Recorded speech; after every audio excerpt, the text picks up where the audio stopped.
係啊，去睇花啊，不過係去睇櫻花。身為沙田友，梗係去沙田城門河畔啦。舊地重遊，安景街公園近碧桃花園嗰段城門河啊，種咗近30-40棵櫻花樹啊，一齊盛開嘅時候，一定係好壯觀噶啦。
太心急啦，嚟早咗啊！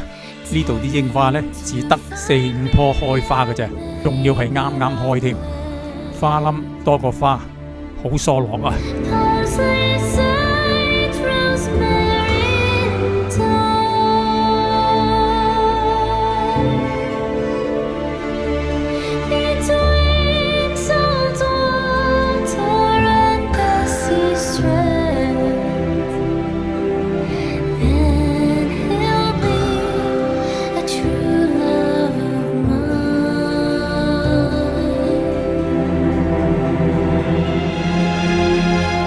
呢4-5棵櫻花樹啊，我估計係福爾摩沙櫻嚟嘅。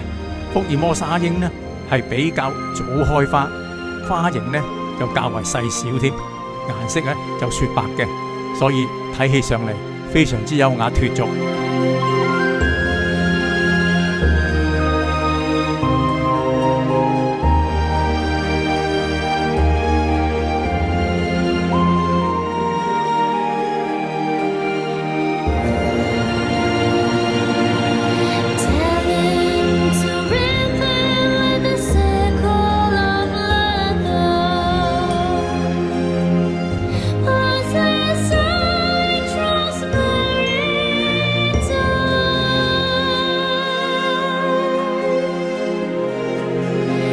喜歡雪白色櫻花嘅朋友，可以考慮農曆新年前後嚟呢度賞花。